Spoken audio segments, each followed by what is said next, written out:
Sa ngalan ng Ama, ng Anak at ng Espiritu Santo, Amen. sumainyo ang Panginoon. At sumayo rin. Mga kapatid, tayo ay magpuri at magpasalamat pa rin sa Diyos dahil tayo'y pinagpala, tayo'y pinagkalooban niya ng kanyang bendisyon, ng kanyang grasya. Huwag ka mag-alala kapatid kung sa tingin mo napakakaunti ng iyong tinanggap ngayon. Basta't maging tapat ka sa Kanya, pagbutihan mo, gamitin mo ng mabuti ang pinagkaloob ng Diyos sa iyo. At yung kakaunti, yan ay darami.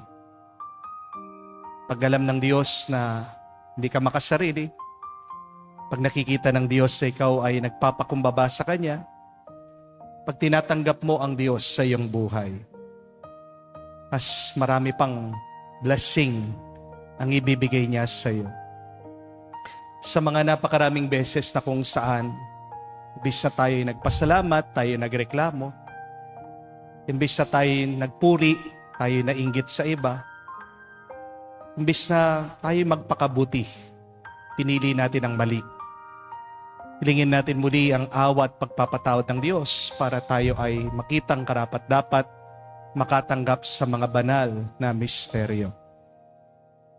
Inaamin ko Sa makapangyarihang Diyos at sa inyo mga kapatid, na lubha ako nagkasala sa isip, sa salita, sa gawa at sa aking pagkukulang. Kaya isinasamo ko sa mahal na Birheng Maria, sa lahat ng mga anghel at mga banal, at sa inyo mga kapatid, na ako'y ipanalangin sa Panginoong ating Diyos. kaawaan tayo ng makapangyarihang Diyos, patawarin tayo sa ating mga kasalanan, at patnubayan tayo sa buhay na walang hanggan. Amen. Panginoon, kaawaan mo kami. Panginoon, kaawaan mo kami. Kristo, kaawaan mo kami. Kristo, kaawaan mo kami. Panginoon, kaawaan mo kami. Panginoon, kaawaan mo kami. Manalangin tayo. Ama naming makapangyarihan, kalugdan mo kami at pagbigyan na magkamit ng kaloob mong karagdagan upang sa maalab naming pananalig, pag-asa at pag-ibig, kami mamalaging tumatalima sa iyong kautusan. Sa pamagitan ni Jesucristo, kasama ng Espiritu Santo, magpa sa walang hanggan. Amen.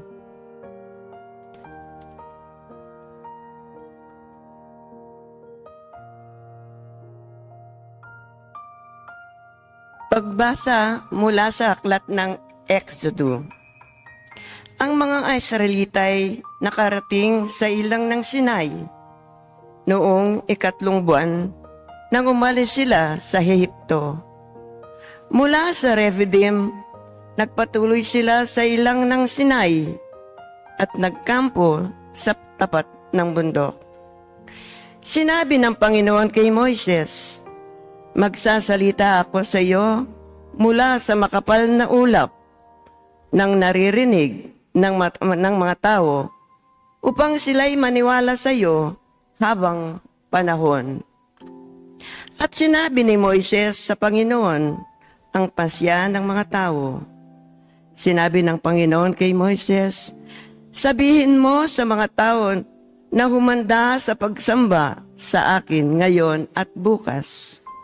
Kailangan labhan nila ang kanilang mga kasuotan at humanda sa makalawa, sapagkat ako, ang Panginoon, ay bababa sa bundok ng Sinai para makita ng mga tao." Kinaumagahan ng 3 araw, nagkukulog sa bundok at sala-salabat ang kidlat.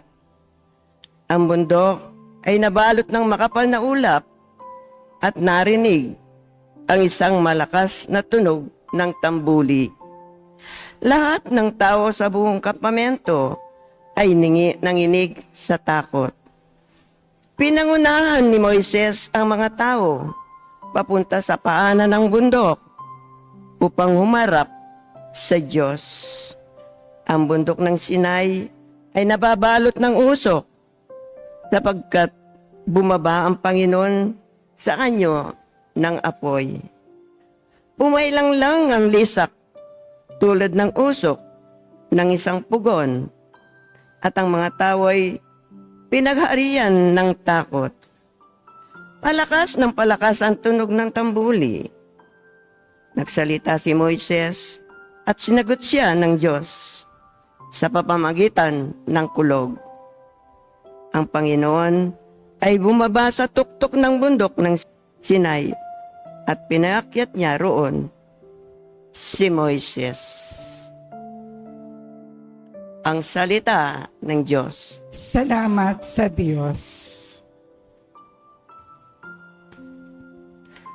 Purihin at ipangdangal ang Diyos magpakailanman. Purihin at ipagdangal ang Diyos magpakailanman. Pinupuri ka namin, Panginoon, Diyos ng aming ninuno. Karapat dapat kang ipagdangal at dakilain magpakailanman. Purihin ang iyong banal, malwalhating pangalan. Nararapat purihin at ipagdangal magpakailanman. Purihin at ipagdangal ang Diyos magpakailanman. Purihin ka sa iyong banal at marangal na tahanan. Lubang karapat dapat kang awitan at dakilain magpakailanman. Purihin at ipagdangal ang Diyos magpakailanman. Purihin ka at na nakaluklok sa maringan mong trono. Karapat dapat kang awitan at dakilain magpakailanman. Purihin at ipagdangal ang Diyos magpakailanman. Mula sa iyong luklukan sa ibabaw ng kerubin, nakikita mo ang kalaliman, ang daigdig ng mga patay. Karapat dapat kang purihin at dakilain magpakailanman. Purihin at ipagdangal ang Diyos magpakailanman. Purihin ka sa buong sanglangitan. Karapat dapat kang awitan at dakilain magpakailanman. Purihin at ipagdangal ang Diyos magpakailanman.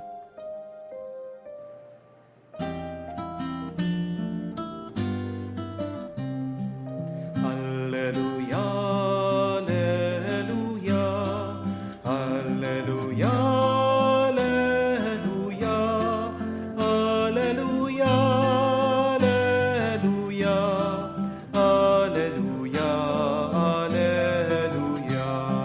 alleluia, alleluia, alleluia, alleluia, alleluia. Papuri sa Diyos Ama, pagkat ipinahayag niya, hari siya ng mga aba. Aleluya, aleluya. Sumainyo ang Panginoon. At sumayo rin. Ang mabuting balita ng Panginoon ayon kay San Mateo. Papuri sa iyo, Panginoon. Nung panong yun, lumapit ang mga alagad at tinanong si Jesus, "Bakit po ninyo dinadaan sa talimhaga ang inyong pagsasalita sa kanila?" Sumagot siya, "Pinagkaloob sa inyo na malaman ang mga lihim tungkol sa paghahari ng Diyos. Ngunit hindi ito pinagkaloob sa kanila, sapagkat ang mayroon ay bibigyan pa at mananagana. Ngunit ang wala, kahit ang kakaunting nasa kanya, ay kukunin pa. Nagsasalita ako sa kanila sa pamagitan ng talinhaga, sapagkat tumitingin sila, ngunit hindi nakakakita. Ang nakikinig, ngunit hindi nakakarinig, ni nakakaunawa. Natutupad nga sa kanila ang hula ni Isaias na nagsabi, "Makinig man kayo ng makinig, hindi kayo makakaunawa. At tumingin man kayo ng tumingin, hindi kayo makakakita. Sapagkat naging mapurol ang isip ng mga ito. Mahirap makarinig ang kanilang mga tenga at ipinikit nila ang kanilang mga mata. Kung di gayon, di sana'y nakakakita ang kanilang mga mata nakarinig ang kanilang mga tenga, nakaunawa ang kanilang mga isip, at nagbalik loob sa akin. At pinagaling ko sila, sabi ng Panginoon. Mapalad kayo sapagkat nakikita ng inyong mga mata at nakakarinig ang inyong mga tenga.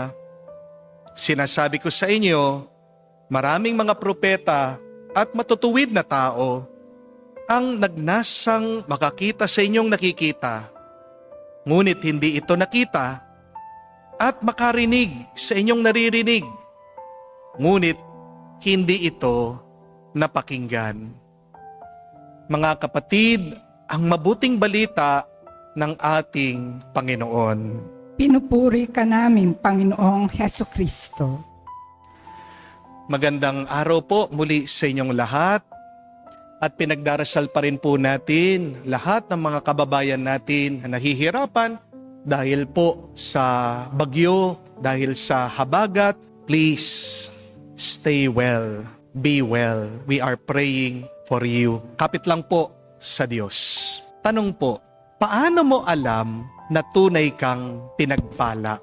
How do you know that you are really and truly blessed by God? Pag marami ka ng pera, kapag maganda na ang iyong bahay, kapag may magara kang sasakyan, kapag kumikita ang iyong negosyo, kapag wala kang sakit, malusog ang iyong pangangatawan, o kapag nakamtan mo na ang iyong panaginip o pangarap. Yes, these are blessings. Don't get me wrong. Blessings are the good things that we receive from God. And yet, there is something more to what we receive. True blessings are also when you use properly, rightly, what you have received from God. Amen? Ang tunay pong pagpapala ay hindi lang yung mga mabubuting tinatanggap natin. Ang pagpapala, ang grasya ay hindi lang yung mga bagay na tinanggap natin. Pero ang tunay na pagpapala ay yung ginagamit mo sa mabuti, sa pagpapakabanal, yung tinanggap mo galing sa Diyos. Dito po sa parokya, minsan pag kami po ay nagbi-BEC, dumadaan po ako sa mga iskenita. Marami po mga tabi-tabing bahay dito sa parokya. Hindi naman po lahat mayayaman. Karamihan po kawawa, mahihirap. Lalong-lalo na po, lalong naghihirap yung mga tao dito pagsimula po nung tinaas yung daan kasi naiwan po yung kanilang mga tahanan. Kaya pag umuulan na po, kamukha nito, binabaha yung loob ng kanilang bahay. Nung pong minsan, sang araw, napadaan po ako, may nakita po akong isang bahay, lubog na po ng tubig. Meron pong isang matanda na doon sa loob. Naawa po ako. Pero natuwa po ako dahil nakita ko may cellphone siya. At sabi ko, salamat sa Diyos, kahit na paano, may libangan itong matanda. Pero, nung sinilip ko po yung matanda, tinignan ko, anong ginagawa niya sa cellphone? Nabigla po ako. Bakit? Sumusugal po siya. Nag-online gambling.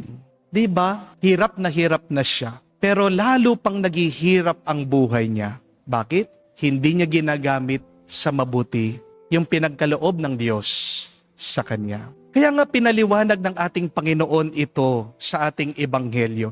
Sinong tunay na pinagpala? Mapalad daw ang mga mata na nakakakita at ang mga tenga na nakakarinig. Not all who have eyes can see properly. Not all who have ears know how to listen. Mapalad ka, kapatid, kung nakakakita ka, pero mas mapalad ka kung nakikita mo yung dapat mong makita. Mapalad ka kung nakakarinig ka, pero mas mapalad ka kung naririnig mo yung dapat mong marinig. Ang tanong, saan ba natin ginagamit ang mga tinanggap nating grasya galing sa Diyos? Saan mo ba ginagamit, kapatid? Yang buhay na tinanggap mo, yang katawan na pinagkaloob ng Diyos sa iyo. Because your use of God's grace will determine your blessedness. Kapatid, ikaw ay pinagpapala kung may mabuti kang ginagawa. Opo, pinagpala ka kung malusog ka. Di po ba? Jackpot ka, daing mo pa yung nanalo sa loto. Pag wala kang sakit, wala ka sa hospital, pasalamat ka sa Diyos. Amen? Pero, ang totoong winner ng buhay ay yung mga taong ginagamit nila ng mabuti sa pagpapakabanal ang katawan na tinanggap nila. Sana maunawaan po natin ito, mga kapatid. Tayo'y binigyan ng mata ng Diyos, hindi para husgahan ang iba, hindi para laitin mo ang kapwa mo, pero binigyan ka ng mata para makita mo naman ang pangangailangan ng mga dukha, ng mga nahihirapan, ng mga nagdurusa. Binigyan ka ng tenga ng Diyos, hindi para magbingi-bingihan, pero sana naman marinig mo ang iyak, ang tangis ng iba. Tayo'y binigyan ng bibig ng Diyos, hindi para manira, hindi para magsinungaling, pero para magsalita ng katotohanan. Ang kasabihan nga, do not invent with your lips what your eyes did not see. Tayo'y po'y binigyan ng Diyos ng kamay, hindi para makasakit sa iba, pero para makatulong ka, para makapagkalinga ka ng iba. Binigyan ka din, kapatid, ng puso ng Diyos para mahalin mo at unawain mo ang iba at ang kagustuhan ng Diyos. Alam niyo po, nakakalungkot isipin na binigyan tayo ng grasya ng Diyos, pero sa mali natin ito ginagamit. Ang utak mo, isa yan sa mga pinakasophisticadong computer dito sa mundo. Walang binatbat dyan yung artificial intelligence. Kayang maglikha ng isip mo ng mga mabubuti, magagandang bagay, unique, beautiful things. Pero tanong ko, saan mo ginagamit ang isip mo? Di ba madalas sa pag-aalala, sa takot, at minsan sa pagpaplano, paano ka makagawa ng kasalanan? Aminin niyo po, marami sa atin ginagamit ang ating utak sa negatibo.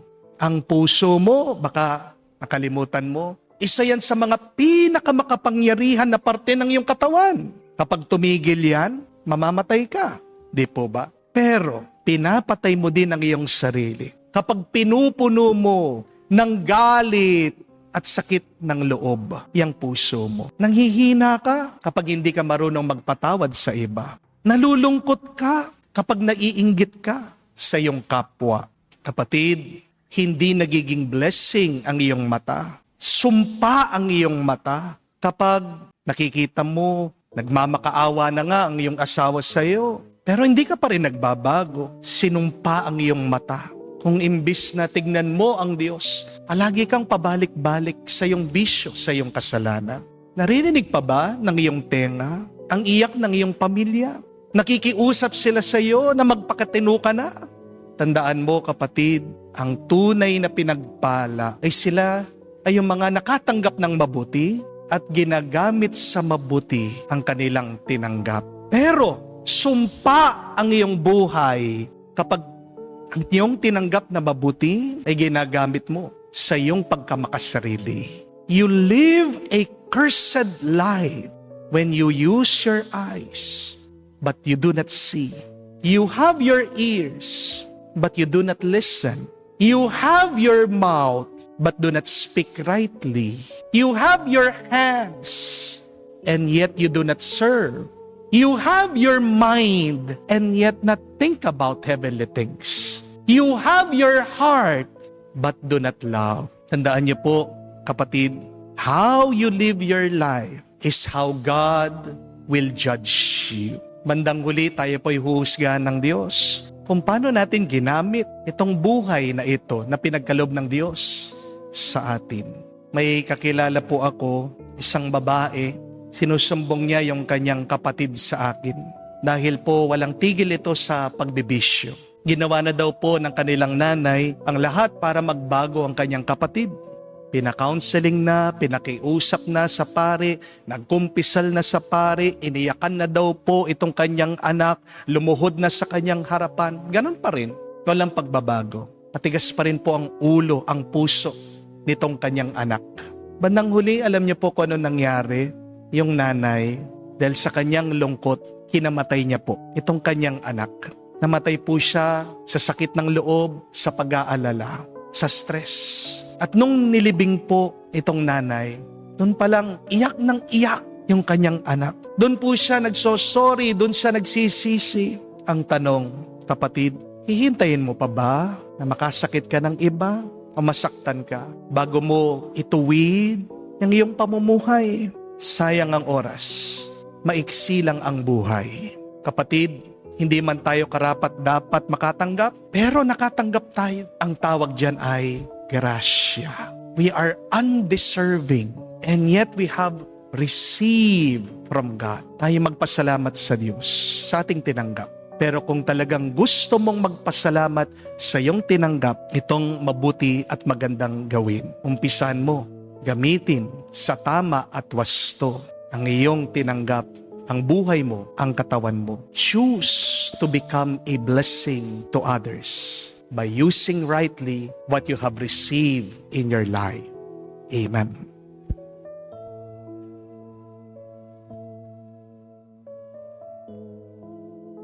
Tumayo po tayo. Tinuruan tayo ni Kristo sa pamagitan ng mga talimhaga. Si Kristong naghahasik ng butil ng salita ng Diyos. Tumugon tayo sa kanyang gawaing ito sa ating panalangin sa Ama. Ating sabihin, Panginoon, dinggin mo kami. Panginoon, dinggin mo kami. Ang simbahan sa mundo, naway maging katulad ng mayamang lupa na nagbubunga ng tig-isang daang ani. Manalangin tayo sa Panginoon. Panginoon, dinggin mo kami. Ang mga pinuno ng mga bansa, naway mamuno sa pamamarang kalugod-lugod sa Diyos at sa sambayanan. Manalangin tayo sa Panginoon. Panginoon, dinggin mo kami. Ang mga hindi napapansing ambisyon at pagkamakasarili, naway hindi maging hadlang sa pagdaloy ng salita ng Diyos sa ating buhay. Manalangin tayo sa Panginoon. Panginoon, dinggin mo kami. Sa katahimikan po ng ating puso, sabihin natin, banggitin natin sa Diyos ang ating mga personal na pangangailangan.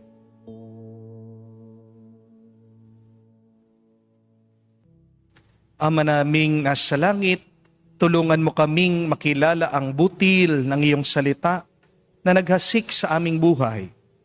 Huwag nawa kaming masilo ng mga alalahanin ng mundong ito, bagkus maging maliksi kami sa paglilingkod sa iyo upang makapamunga kami ng mayamang ani.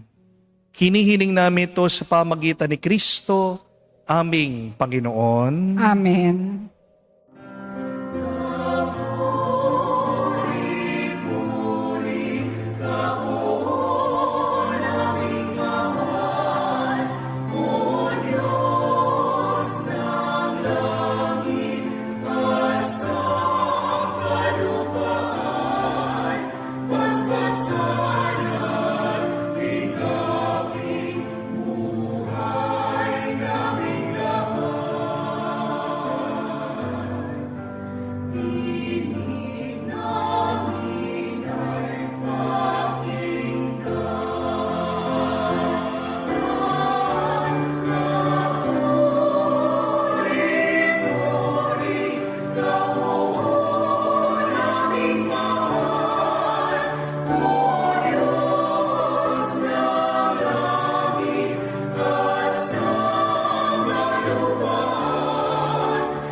Manalangin kayo mga kapatid, para ng ating mga paghahain ay kalugdan ng Diyos amang makapangyarihan.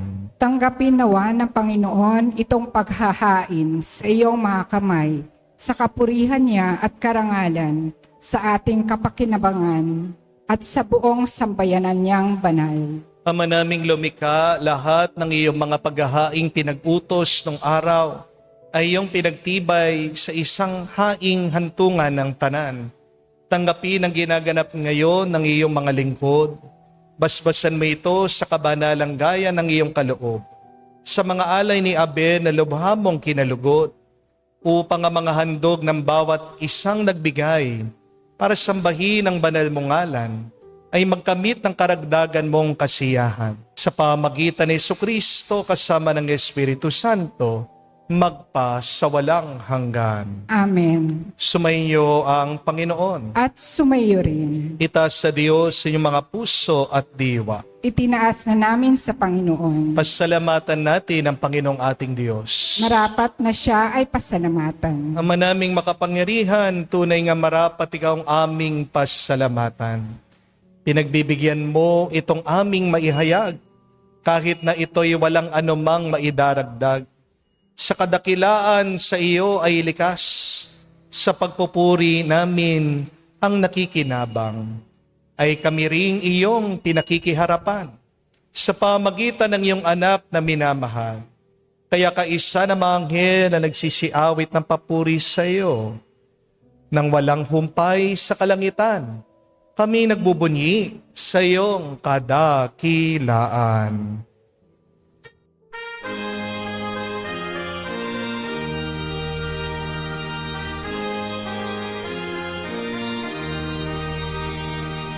Santo, Santo, Santo, Panginoong Diyos ng mga hukbo.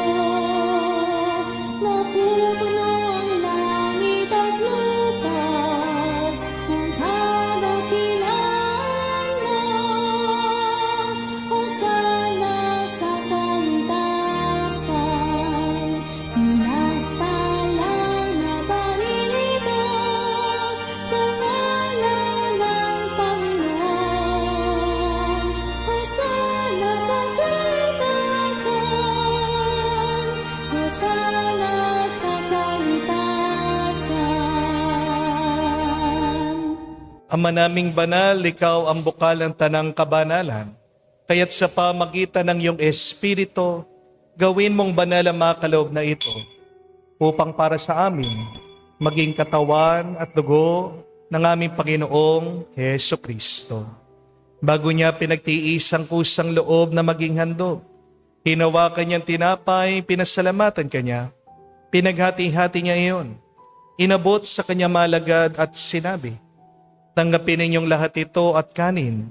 Ito ang aking katawan na ihahandog para sa inyo.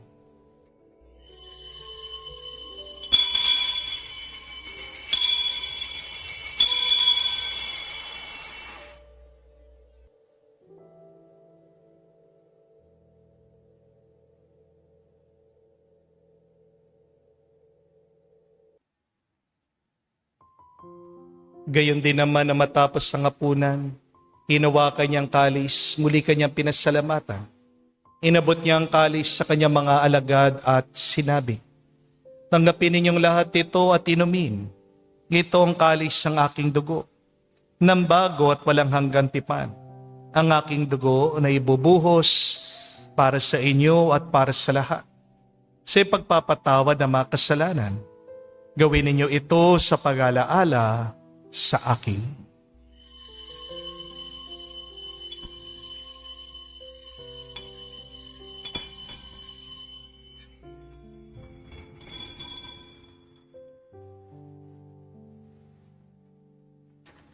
Ang misteryo ng pananampalataya.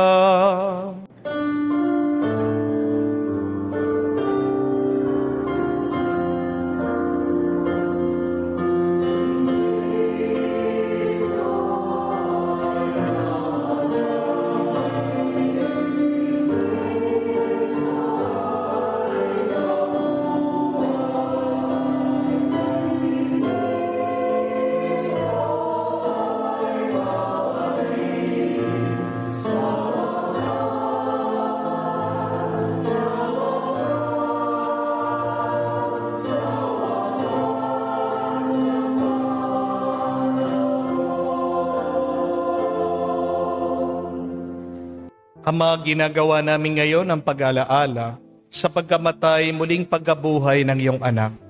Kaya tiniyalay namin sa iyong tinapay nagbibigay buhay at ang kalis na nagkakalob ng kaligtasan. Kami nagpapasalamat dahil kami yung minarapat na tumayo sa harap mo para maglingkod sa iyo. Sinasamo namin kami magsalo-salo sa katawan at dugo ni Kristo ay mabuklod sa pagkakaisa sa pamagitan ng Espiritu Santo. Amalingapin mong iyong simbahan, laganap sa buong daigdig. Puspusin mo kami sa pag-ibig. Kaisa ni Leon ang aming Santo Papa, si Florentino aming Arsobispo, at ng Tanang Kaparian. Alalahanin mo rin ang aming mga kapatid na nahimlay may pag-asang sila'y muling mabubuhay. Ngayon din naman lahat ng mga pumanaw. Kawan mo't sila't patuloyin sa iyong kaliwanagan. Kawan mo't pagindapatin kaming lahat na makasalo sa iyong buhay na walang wakas. Kaisa na mahal na Birhen Maria, Ina ng Diyos. Kaisa ni San Jose ang kanyang malwalhating esposo.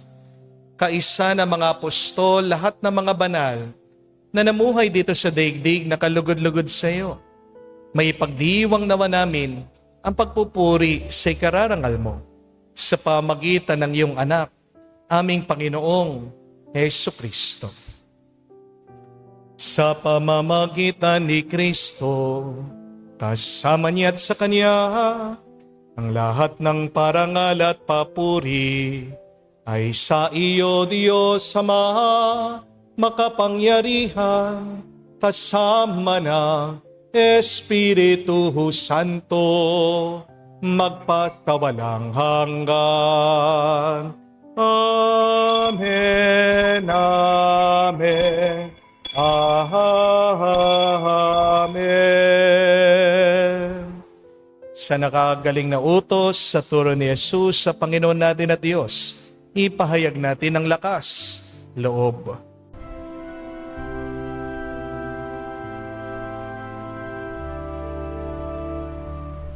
Ama namin, sumasalangit ka, sambahin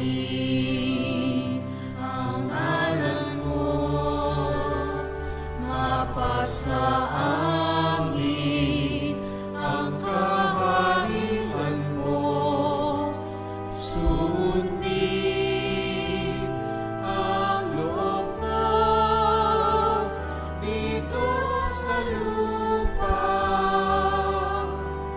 para nang sa langit. Bigyan mo kami ngayon ng aming kakanin sa araw-araw at patawarin mo kami sa aming mga sala para nang magpapatawad namin sa nagkakasala sa amin. At huwag mo kaming ipahintulot sa tukso, at iadya mo kami sa lahat ng masama.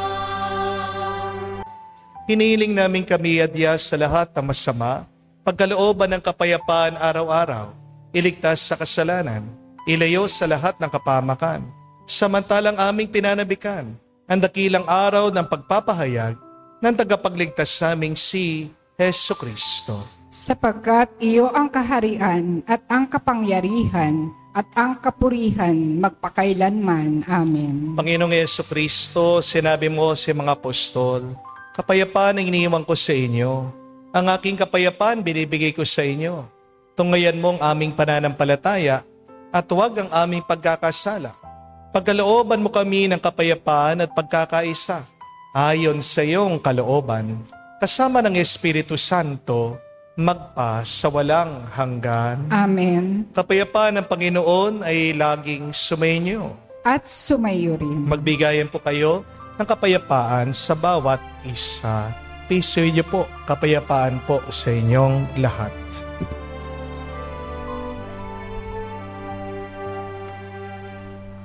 Cordero ng Diyos na nag-aalis ng mga kasalanan ng sanlibutan, maawa ka sa amin. Maawa ka sa amin. Cordero ng Diyos na nag-aalis ng mga kasalanan ng sanlibutan, maawa ka sa amin. Maawa ka sa amin. Cordero ng Diyos na nag-aalis ng mga kasalanan ng sanlibutan, ipagkaloob mo sa amin ang kapayapaan. Mga kapatid, naririto ang ating Panginoong Jesucristo, ang Kordero ng Diyos. Siya nag-aalis sa mga kasalanan ng sanlibutan. Mapalad tayong lumalapit sa piging ng Kordero. Panginoon, hindi ako karapat-dapat na magpatuloy sa iyo, ngunit sa isang salita mo lamang ay gagaling na ako.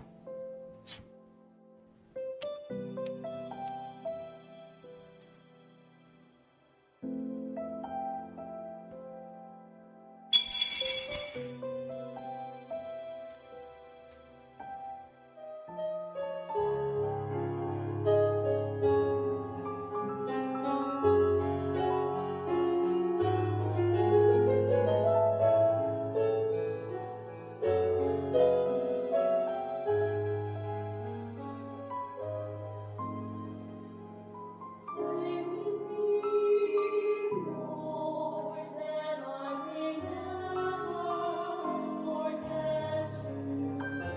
Stay with me, Lord, because I need you. Stay with me, Lord, for you are my life. Stay with me, Lord, for you are my life. Oh, I need you, Lord Jesus, in this night of exile. Stay with me, Lord Jesus, in the breaking of the breath of darkness, His presence of darkness. The force that sustains me, the unique joy of my heart. Manalangin tayo. Ama naming mapagmahal, manatili kang kapiling ng iyong sambayanan, na ngayon pinapakinabangan mo sa iyong sariling buhay, at gawin mo kami pasulong na makahakbang mula sa dati naming pagkamakasalanan, patungo sa pagbabagong nagdudulot ng iyong kabutihan, sa pamagitan ni Jesucristo kasama ng Espiritu Santo, magpa sa walang hanggan. Amen. The good news is, all of us are blessed. Lahat po tayo ay pinagpala. Lahat tayo ay nakatanggap ng mabuting bagay galing sa Diyos. Unang-una na dyan ay ang ating katawan. Pero kung gusto mo pang mas pagpalain, kailangan mong gamitin sa mabuti, sa pagpapakabanal, ang tinanggap mo galing sa Diyos. You will be judged how you use the grace, the blessing that you have received from God. Kaya nga po, kung may mata ka, tingnan mo naman yung mga nakalapit sa iyo. Baka sila'y napapabayaan. Kung may tenga ka, pakinggan mo naman ang hinaing, ang iyak ng mga nakalapit sa iyo. Baka nasasaktan mo sila. Kung meron kang bibig, gamitin mo yan para pagdasal mo ang iyong mga kapatid, ang ibang tao, ang mga nahihirapan. Kung meron kang puso, gamitin mo yan para magmahal. Hindi para maging makasarili. Binigyan ka ng puso, kapatid, para marinig mo din, madama ang kagustuhan ng Diyos. Kaya nga, mga kapatid, lingin natin muli ang tulong ng Diyos. Tayo'y gabayan, tayo'y tulungan ng ating tinanggap ay magamit natin sa wasto. Para ang ating buhay ay maging isang pagpapala hindi lang para sa atin, o hindi para din sa mga ibang tao. Sumainyo ang Panginoon. At sumayo rin. At kayo'y basbasan ng Diyos, makapangyarihan sa lahat. Sa ngalan ng Ama, ng Anak, ng Espiritu Santo, Amen. ang ating misa ay natapos na. Humayo kayo sa kapayapaan ni Kristo. Salamat sa Diyos.